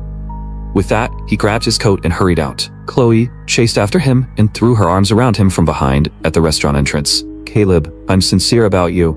I love you." Before Caleb could wrench himself free, a strong hand grabbed Chloe and violently tore her away. Claire appeared in front of them, her face dark with fury, her eyes blazing. "Chloe, what the hell do you think you're doing?" Chloe's face turned deathly pale. "Sis, I wasn't doing anything." Before she could finish, Claire slapped her so hard, she fell to the ground. "Did you throw every last bit of decency and shame to the dogs? Caleb is your brother-in-law in name, if nothing else." Chloe clutched her rapidly swelling cheek and glared at Claire in shock and fury. "You two never even got a marriage certificate." She shot to her feet. "And Caleb doesn't even love you, so why can't I go after him?" The rage inside Claire nearly burned away the last of her reason. She strode toward Chloe, her voice razor-sharp. Chloe threw caution to the wind completely. "Sis, you can't stop me out of spite just because you couldn't win Caleb back." Just as Claire raised her hand high, ready to hit her again, Caleb finally snapped and shouted, "Enough, both of you, stop it right now." Claire's eyes turned hurt and aggrieved the moment she looked at him, while Chloe's face lit up with excitement. "Caleb, I knew it. Deep down, I'm the one you care about most." Caleb felt nothing but disgust and irritation crashing over him. "Claire, Chloe, who do you two think you are? If I hadn't been trying to repay the kindness of being taken in back then, I never would have had anything to do with people like you in this lifetime. You already destroyed 5 years of my life without a second thought. Why should I throw the rest of my life away on the Miller family too? You keep calling it love, but is it really love? Or can you just not stand losing a free all-purpose servant? You know the answer yourselves." The two sisters froze where they stood, eyes reddening, filled with remorse and pain. "No, Caleb, that's not it. We really do feel sorry. We really do want to make it up to you." Caleb cut them off coldly. "I don't need that. The truth is, I find both of you disgusting. And I already have a fiancé. So I hope the two of you stop stalking me and stay out of my life from now on." Claire staggered back a step in disbelief. How could it be that fast? "Is it Susan?" Caleb drew in a deep breath. "Yes, Susan and I were childhood sweethearts. Our families had already understood there would be a marriage between us one day. If that accident back then hadn't left me stranded on the streets, she and I would have been married a long time ago." Looking at the despair on both their faces, Caleb felt not a trace of sympathy. He turned and walked away without another glance. In the dark corner of the street, Sebastian, who had only just been released on bail, had witnessed everything. His hatred-filled gaze kept moving between the three of them before locking hard on Caleb's retreating back. Sebastian's eyes turned sinister, and a terrifying curve rose at the corner of his mouth. If Caleb were to disappear for good, a few days later, with help from the older medical examiner and Caleb, the serial killer was quickly captured by the Major Crimes Unit. To show his gratitude, the Boston police chief specially booked a private room at an upscale downtown restaurant for a celebration dinner. In the middle of all the toasts and drinks, Caleb got talked into several glasses of bourbon by the detectives and ended up a little warm and lightheaded. He excused himself and stepped outside to get some air by the fountain near the restaurant entrance. To his annoyance, Claire and Chloe were there again, waiting like ghosts. Caleb's voice was thick with warning and impatience. "If you keep following me around, I'm filing for a restraining order." Claire's gaze settled on him, calm but sorrowful. "Caleb, we weren't trying to bother you. We just wanted to watch over you from a distance and make sure you were safe." Caleb frowned, his eyes full of cold disgust that would not melt. "To me, your very existence is the greatest danger there is. Almost every wound I've suffered in this life came from the two of you." Both women instantly thought of all the cruel things they had done to him before and lowered their heads in shame. Caleb was just about to turn back toward the restaurant when he suddenly heard a frantic set of footsteps charging straight at him. Sebastian, wild-eyed and unshaven like a madman, came rushing at him with a glass bottle in his hand. Claire and Chloe screamed at the same time and lunged toward him. "Caleb, watch out!" Sebastian's face twisted viciously, his voice cracking with madness. "All of you can die." As he shouted, a bottle of extremely dangerous corrosive acid was about to be flung straight at Caleb's face. In the next instant, a gunshot split the Boston night. A bullet struck Sebastian's wrist with pinpoint precision, completely neutralizing his movement. He let out a scream, and the glass bottle flew from his hand, shattered on the ground, and splashed acid everywhere, some of it landing on his own leg. The agony hit instantly, and he collapsed to the ground convulsing. "Ah, it hurts. Claire, save me." Hearing the gunshot, the older medical examiner and the detectives from Major Crimes all came rushing out with their service weapons drawn. The older examiner took one look at the white foam bubbling across the ground and shouted, "It's concentrated sulfuric acid. Call an ambulance now." A minute later, and that leg is finished. Caleb stood frozen in place, staring at the horrifying burn marks on the ground, his whole body turning cold as the terror finally caught up with him. He did not fully come back to himself until Susan, carrying her sidearm and wearing a trench coat, strode over and pulled him into her arms. "Susan." His voice trembled slightly. Susan held him tightly, one hand gently patting his back to calm him, while her eyes stayed ice cold on Sebastian lying on the ground. "Caleb, don't be afraid. I'm here. No one is going to hurt you." Caleb rested his head against her shoulder and took in a deep breath of her scent. "Thank God you got here in time." Sitting collapsed off to the side, Claire and Chloe looked at the two of them holding each other tightly, then exchanged a glance and saw the same bitter, hopeless truth in each other's eyes. They were completely out of the picture. Claire tugged lightly on Chloe's hand. "Let's go." But Chloe kept staring at Susan, her heart still burning with fierce unwillingness to give up. Sebastian survived because he was rescued in time, but his cheek and half of his body had been horribly burned by the concentrated acid. He could not accept his disfigured face at all, and every day he screamed and went insane inside the intensive care ward. "It's not my fault. Why is God being so unfair to me? My Tommy was still so little, and he died because of them. I'll make everyone pay for my son with their lives." Caleb and Susan stood outside the hospital room, behind the one-way glass, and as they listened to his rambling madness, they could not help feeling puzzled. Susan frowned and asked, "He has a child?" Caleb guessed, "Not that I know of, but he spent 5 years living in Eastern Europe. Could it be that he got married and had a child overseas? That treasonous bastard." Back in Washington, Director Smith stared at the encrypted briefing Susan had sent overnight, which clearly detailed Sebastian's attack on Caleb, along with everything federal agents had uncovered about his years in Eastern Europe. Back then, he had claimed he was going abroad for advanced training, but in less than 6 months, he was seduced by hostile intelligence personnel in the area and secretly married one of them, even having a child with her. But as international tensions worsened, that foreign agent showed her true colors. She beat him, abused him, and tormented him in every possible way. Just when Sebastian thought he would never escape that hell for the rest of his life, senior officials from the enemy country's intelligence service approached him.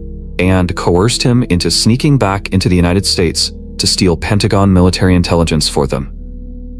That cold-blooded agent wife of his, in order to secure her own promotion, used their infant son Tommy as leverage against him. She told him that if he refused to become a spy, she would throw the child off a high-rise balcony. In order to stay alive, Sebastian had no choice but to give in. After sneaking back into Boston, he set his sights on Captain Claire, who held a sensitive position, and used her trust to successfully steal part of the East Coast base as classified intelligence. Director Smith slammed his palm down hard on the desk. Detain every person involved immediately and transfer them to federal court for trial. At the East Coast base training grounds, Claire had just finished a full morning of tactical drills when she was suddenly surrounded by a squad of fully armed federal military police. She demanded warily, "What are you doing?" Susan stepped forward, her expression cold and severe, holding up a federal arrest warrant in her hand. "Captain Claire, you are suspected of being involved in a serious transnational espionage case. Federal Security Headquarters needs to conduct a full investigation. Turn over your sidearm and cooperate." Claire's voice shot up sharply in disbelief. "Officer Susan, I have never done anything to betray my country. This is slander and a false accusation." The base commander's stern voice came from behind her. "Whether it's slander or not, the federal investigation will make that clear." Claire came back to herself and looked at him anxiously. "General, you know what kind of person I am. How could I possibly betray the military?" The commander let out a disappointed sigh. "I warned you a long time ago to get your private life under control, but you refused to listen. You brought this on yourself. You let a wolf into the house. If you still have even the slightest self-awareness as an American officer, then cooperate with the investigation and help minimize the damage to the country as soon as possible." Claire stood there in a daze, unable to say a single word. Two military police officers stepped forward, removed her rank insignia, and escorted Claire into a black federal transport vehicle. After hearing about it, Caleb stayed silent for a long time. "Does their aunt, Colonel Miller, know about this?" Susan gently shook her head. "Colonel Miller is overseas on a peacekeeping mission. She won't be back for another month." After learning in the isolation interrogation room that Sebastian was a spy, Claire looked like her soul had been ripped out of her. She went 2 full days without eating or drinking. When Caleb was specially approved to go in and bring her food in his capacity as a forensic assistant, he found her gaunt and hollow-eyed, worn down by misery. "Caleb, why are you here?" Caleb set the dishes out on the table one by one. Every single one was something she used to like. The moment Claire saw the food in front of her, her tears instantly broke free. Caleb comforted her in a calm voice. "You weren't the mastermind, and you didn't intentionally commit treason. The military court will give a fair ruling." Claire's voice was pale and weak, "But once I'm tied to an enemy spy, my military career and my whole life are completely ruined." Caleb looked at her, and in the end he still could not help offering a quiet word of encouragement. "Claire, even if your rank is stripped, you can still find another path. As long as you're alive, there's still hope. Once you're dead, there's nothing left at all." Tears poured from Claire's eyes as she shoveled the food into her mouth in huge bites. With tears sliding down her cheeks, she whispered, "Thank you." The espionage scandal did not just deal a devastating blow to Claire's military career. It also dragged Chloe down with it. She had practically already been set for admission to an Ivy League university, but because of a security stain tied to her immediate family, she failed the federal background review and lost her place. The moment Chloe got the news, she completely broke down and nearly jumped off the Charles River Bridge. It was only because her high school guidance counselor got to her in time that no tragedy happened. After returning home, she slammed and locked her bedroom door, then collapsed on the floor and burst into helpless sobs. In the middle of all that confusion and despair, she thought she heard that familiar, gentle voice again. Caleb walked toward her carrying a plate of steaming roast meat, smiling as he coaxed her not to cry. "Didn't your sister always say a girl has to learn how to stand on her own? Come on, wipe your face and eat." He reached out that broad, steady hand to her. She blankly reached up, trying to grab it, but closed her fingers on nothing. Then she snapped back to reality. The massive estate was dark and cold, with no hot meal waiting for her and no Caleb anywhere. Chloe ran back to her room like a madwoman, dug out that secretly taken photo, and stared at the face in it with obsessive, almost twisted longing. "As long as I bring Caleb home, everything will go back to the way it was. Our family can still stay together forever." Back in Washington, when Susan returned to the kitchen at the Smith estate after work, Caleb was busy at the counter, She walked over and quietly wrapped her arms around him from behind. "What are you making that smells so good?" Caleb tilted his head and affectionately brushed his cheek against hers. "Welcome home. You and your father have both been swamped at the agency lately, so I made French clear soup to help you recover, and I also made the roasted ribs you said you were craving yesterday." With a contented smile, Susan rested her face lightly against his back. "It would be such a blessing to get to marry you." Caleb froze for a second, then let out a shy little laugh. "You really know how to sweet-talk me." Susan looked at him with deep, unwavering love in her eyes. "Caleb, let's get married. For real." A week later, everyone at the Washington Metropolitan Police Headquarters knew the good news. Caleb and Officer Susan were finally getting their happy ending. With Director Smith pushing hard every step of the way, Federal Security Headquarters and City Hall quickly approved both their marriage application and their special background clearance. In the living room of the estate, Caleb pulled a delicate velvet box from his pocket and dropped to one knee. "Susan, Hollywood movies always say that if a man wants to marry the woman he loves, he has to give her a real proposal." Caleb opened the box. Inside was a custom diamond ring blazing with light. "Susan, I want to love you for the rest of my life and grow old by your side. Will you marry me?" Susan's eyes instantly spilled over with tears, and she choked out, "Yes, I will." Caleb gently slid the ring onto her finger, then rose and pulled her tightly into his arms. "Silly girl, why are you crying? Today is supposed to be a happy day." Susan laughed through her tears. Their wedding was set for the beginning of the next month. Susan used her savings to reserve the most luxurious hotel in Washington, commissioned a couture wedding gown, and wedding gifts began pouring into the Smith estate non-stop. The day before the wedding, Susan drove Caleb to Arlington National Cemetery. Susan's parents, who had died in the line of duty, and Caleb's mother had all been reinterred there with full honors. The two of them had come specially to share the good news with the people they had lost. Caleb slowly poured a glass of aged bourbon over the grass in front of the headstone. "Mom, thank God you had the foresight back then to choose someone as wonderful as Susan for me. I can never thank you enough. Mom, I'm about to marry the woman I love most. You'd be happy for me up in heaven too, wouldn't you?" For a fleeting moment, Caleb felt as if he could really see his mother's figure there, watching them with pride and emotion in her eyes. It was already evening by the time they left the cemetery. Susan thoughtfully took over the driving. "Get some sleep in the passenger seat. I'll wake you when we get home." Caleb looked at her with soft eyes. "I'm not tired. I want to stay with you." The corners of Susan's mouth lifted. Impossible to hold back.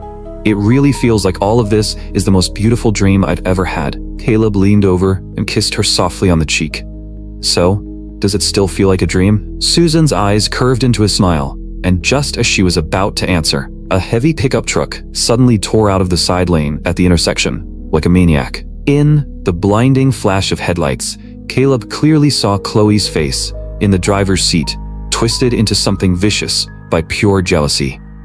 Caleb did not even have time to react before Susan ripped open his seatbelt and threw herself over him, shielding him tightly in her arms. The sedan was sent flipping by the force of the impact, rolling several yards across the road. People nearby screamed and rushed over. "Call 911. There's so much blood. Save them first. Get the people out of the car." Dazed and half-conscious, Caleb was dragged out through the mangled door by a group of strangers trying to help. But Susan, who had taken the fatal impact for him, lay silently in a pool of blood. Caleb crawled toward her in panic, his voice shaking apart. "Susan, no, wake up. Please wake up." But no matter how desperately he screamed her name, she gave no response at all. The overwhelming grief and despair swallowed him whole in an instant, and Caleb blacked out beside her. Chloe, the perpetrator of that deliberate vehicular murder, never made it long enough to see paramedics arrive. The front of the truck had crumpled so badly that she died at the scene. Her body remained in the state morgue in Boston for 10 full days before Claire, who had only just finished military confinement review, came to claim it. That day, Washington was drenched in cold, endless rain. Dressed in black, Claire came to stand outside the intensive care ward. Looking through the glass at Caleb standing vigil inside, she asked in a trembling voice, "Caleb, are you okay?" Because Susan had shielded him with her life, Caleb escaped with only a mild concussion and some superficial injuries. But Susan suffered massive internal bleeding and multiple ruptured organs. In just 10 days, she had already been rushed into emergency surgery 5 separate times. One critical condition notice after another kept landing in Caleb's hands like falling snow. Caleb slowly lifted his head. There was no hatred in his eyes, and no visible grief either. It was as if the man sitting there in front of Claire was nothing but an empty shell, with no soul left inside. I don't want to see you. The person who put Susan at death's door may already be in hell, but I can't help blaming you too. Claire's voice came out hoarse. I know, Caleb.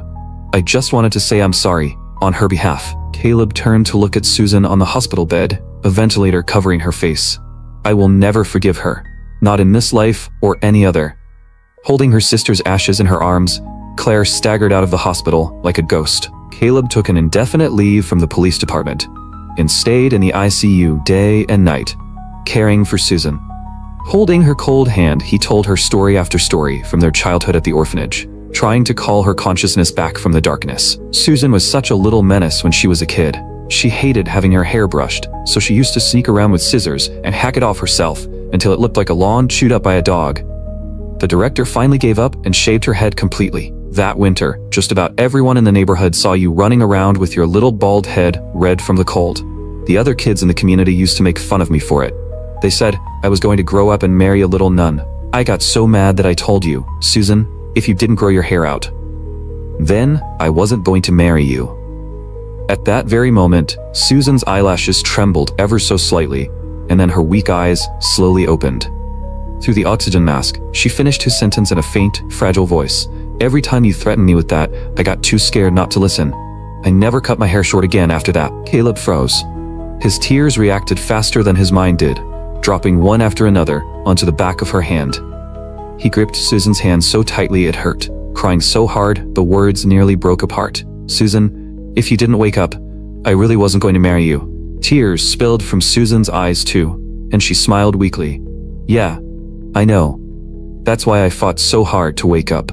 Because I still had to marry you. After waking from the deep coma, Susan's condition improved day by day through sheer force of will. Half a month later, she was already sitting up in bed, reading federal briefings. Caleb also returned to work at the Metropolitan Police Headquarters after ending his leave. The only times he left room in his schedule were at noon and after work, when he brought her high-nutrition soup he had made with his own hands. Susan had finally recovered enough strength to joke again. Caleb, at this point, I drink so much restorative soup every day, I feel like I'm in postpartum confinement. Just then, several colleagues from the department came by to visit her, and the chief could not resist teasing. Officer Susan, you have no idea. Those few days when you were still in critical condition, Caleb didn't dare close his eyes even once. He was terrified that the second he fell asleep, a nurse would come running out and tell him, your heart had stopped. When Caleb thought back to those days of terror, those days that felt like falling straight into hell, his gaze dimmed with lingering fear. Susan tightened her hold on his hand, her eyes full of heartache for him. In a guilty voice, she said softly, Caleb, I'm sorry.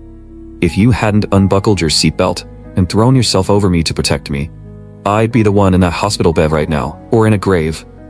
I'm the one who should be thanking you, Susan. Susan intertwined her fingers tightly with his. Caleb, ever since that disaster when we were kids tore you away from my side, I swore to God that if I ever found you again, I would never let go of your hand for the rest of my life. So even if I had one foot in hell, I would still crawl all the way back to you.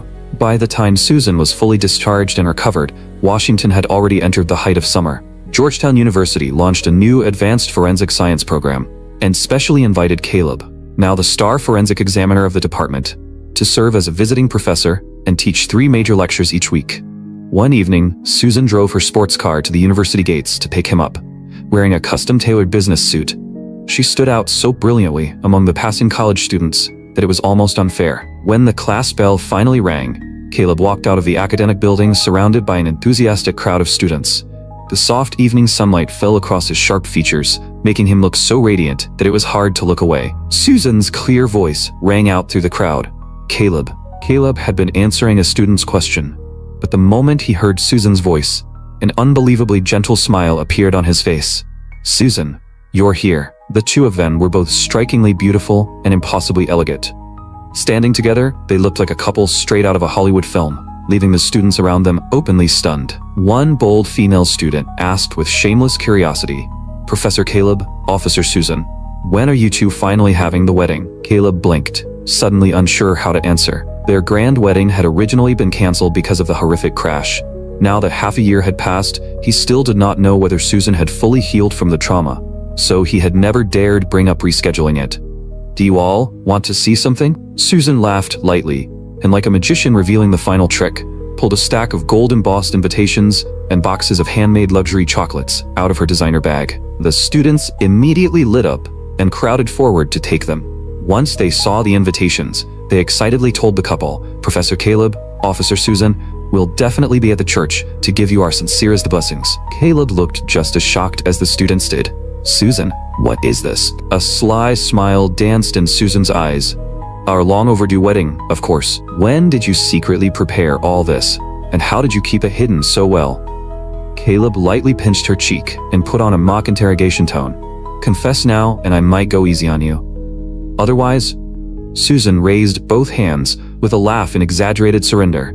"All right, Professor Caleb, I confess." It turned out that while she was still in rehab and had not even fully left the hospital yet, she had already started secretly contacting wedding planners and preparing everything all over again. She hated seeing Caleb wear himself out running between the hospital, the police department, and the university every single day. So she had kept it from him on purpose. She wanted to give him one unforgettable surprise. After so much time, Caleb finally got to wear the handmade white suit he had once dreamed of again. In the oldest cathedral in Washington, they held the grandest wedding and the most solemn vow ceremony of their lives. That day, a procession of luxury wedding cars rolled down the tree-lined avenues of the district, while guests and colleagues lined both sides of the road to watch. Beneath a sky full of drifting rose petals, Caleb heard endless voices calling out "Congratulations" with genuine warmth and joy. At last, the wedding car came to a stop in front of the grand banquet hall. Caleb strode across the red carpet and stood tall beneath the flower arch as every eye in the room turned toward him. Then the organ began to play. Dressed in a couture bridal gown shimmering with tiny diamonds, Susan walked toward him step by step. Escorted by her father, Director Smith, took their hands and placed them together with solemn pride. "Susan, you are the subordinate I am most proud of, and the daughter-in-law I could not be happier to welcome. The two of you suffered too much to make it here, but you survived the fire and made it out the other side. From now on, love each other well, and stop making your father worry himself sick." Caleb wanted to smile, but tears of happiness slipped down his face before he could stop them. Susan looked at Director Smith with steady sincerity. "Dad, don't worry. I've been preparing to become Caleb's wife for a very, very long time." To thunderous applause and a flood of blessings, Caleb and Susan exchanged rings and kissed with all the love in their hearts. Susan smiled brighter than the summer sun itself. "Caleb, I love you." Caleb answered softly, "I love you too, Susan." 5 years later, Caleb and Susan welcomed a daughter as lovely as an angel. They named her Amanda, meaning worthy of love. After the old chief medical examiner retired, Caleb became the irreplaceable cornerstone of the forensic division at Washington Metropolitan Police Headquarters. Whenever a major interstate case needed outside forensic support, the FBI thought of him first. This time, it was a vicious gang shootout in Boston. No matter how much Caleb wanted to stay away from that city, he still had to put his professional calling first. What he never expected, though, was that one of the dead would be someone he knew, standing before the cold steel autopsy table. Caleb looked at Claire through the detached, clinical eyes of a forensic examiner for the first time in his life. He never imagined that after only 5 years, the once proud Army captain would have been worn down so completely by life that she was almost unrecognizable. According to the case briefing, a month earlier, Boston police had identified an extremely dangerous drug cartel safe house. To avoid tipping them off, they urgently needed someone with a military background to go undercover. Claire, who had been discharged from the military after the espionage scandal and had drifted through life in quiet misery ever since, used her old connections and volunteered herself directly to the DEA field director. During that month-long undercover operation, she carried herself with all the discipline and grit of the soldier she had once been, and performed exceptionally well. But, at the final moment of the takedown, she exposed herself while protecting a young narcotics detective, and the cartel retaliated with merciless brutality. She was tortured to death, yet even with her final breath, she held on to the last dignity and backbone of a soldier. She never bent to those traffickers for even a second. After reading the file, Caleb felt 1,000 emotions twisting inside him. No matter how ugly their past had been, he still had to admit one thing. In the end, Claire had died like a true warrior. He stepped back and bowed deeply to Claire's body on the autopsy table. Then he put on sterile gloves and picked up the cold scalpel. Through painstakingly careful and highly professional pathological analysis, Caleb successfully recovered a hidden but critical clue from the body. That clue helped law enforcement track down and completely eliminate the heavily armed traffickers on the run. On the evening the case was closed, Caleb got off work and somehow, without even meaning to, found himself standing outside the Miller estate in the countryside. The house he had spent 5 years of his youth caring for had long since fallen into ruin. With no one left to inherit it or maintain it, the grounds were now choked with weeds. Caleb gently pushed open the rotting wooden gate and stepped inside. The interior was thick with dust and cobwebs, and every worn piece of furniture still sat exactly where it had been on the day he left for good. She slowly climbed the stairs and entered what had once been the master bedroom. There, on the dusty vanity, he found a letter pinned beneath a paperweight. Written neatly across the envelope in faded ink were the words, "To Caleb." Caleb opened it in disbelief. The paper inside held only a few short lines, but it had been crossed out and rewritten 3 or 4 times and stained by tears. The final sentence left behind read, "Caleb, I hope you will be happy forever." A green imitation emerald ring also slipped out of the envelope. Caleb closed his hand around the ring. He understood immediately. After bankrupting herself to repay Sebastian's debts, this was probably the closest thing Claire could afford to the emerald ring, his mother's keepsake, that she had once thrown out the window. "Thank you, Claire." As the last witness to her story, Caleb stayed until the local church finished holding a short burial service for Claire, before finally returning to Washington. He left the imitation emerald ring beside Claire's urn. He did not take it with him. All the love, hatred, resentment, and unfinished pain of the past had finally scattered into the wind. Through Sebastian's imprisonment, Chloe's fatal crash, and Claire's tragic sacrifice. At last, Caleb truly let go of Boston. The moment he stepped out of Union Station in Washington with his suitcase in hand, a chubby little blonde girl with bright blue eyes launched herself into his arms like a happy cannonball. "Daddy, I missed you so much." Caleb dropped his suitcase, lifted little Amanda high into the air, hugged her tight, and kissed her on the cheek. Susan, wearing a trench coat, walked up behind them and naturally took Caleb's free hand. In a gentle voice, she said, "Caleb, Director Smith already told me everything that happened in Boston." Caleb turned to her and gave her a quiet, relieved smile.